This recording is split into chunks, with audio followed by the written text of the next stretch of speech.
So what I've been advocating for and what I'm seeing from the work is that we as African Americans need a new kind of approach to the study of the Underground Railroad, and it's something I've been calling a critical geography. That when we start, if you think about our history, if you think about the movements, if you think about all that, the language inside of history, it always has the word movement in it.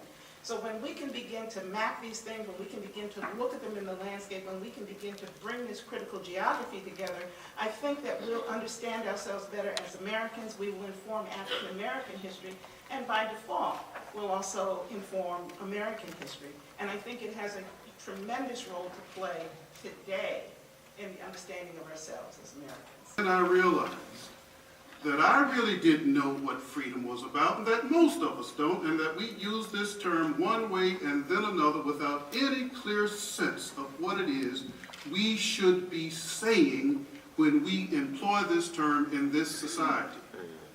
Because we don't all mean the same thing when we use this word. I think this is the wonderful thing with respect to DNA analysis, is that those persons that think that, hey, we were raised, white. DNA is showing that we are, at a minimum, 3% African American. 3% African American.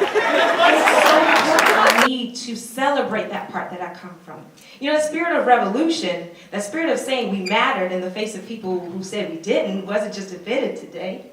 It didn't just come decades ago. We come from that. We come from these kings and queens, and so in celebrating them, I think it's incredibly empowering. I think it's incredibly important because there's wounds we're facing today. We see it every single day. We live it. We know it.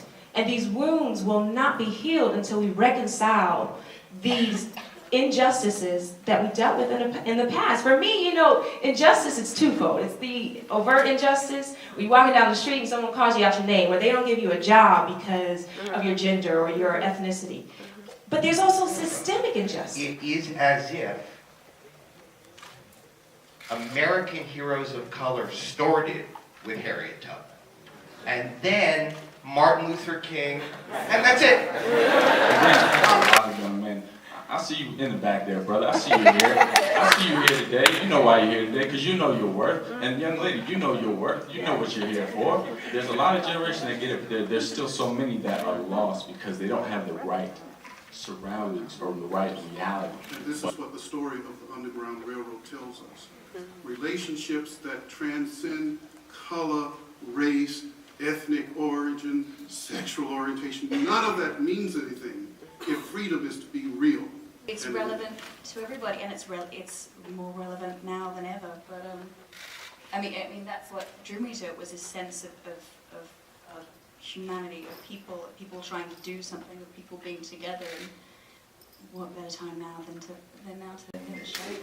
They're remarkable, amazing, and really are true American heroes. And I wanted every opportunity to celebrate that, to highlight that, and give it the swag. It's our hands that built this country. Our blood that's running through the heart of it. Ain't no going back.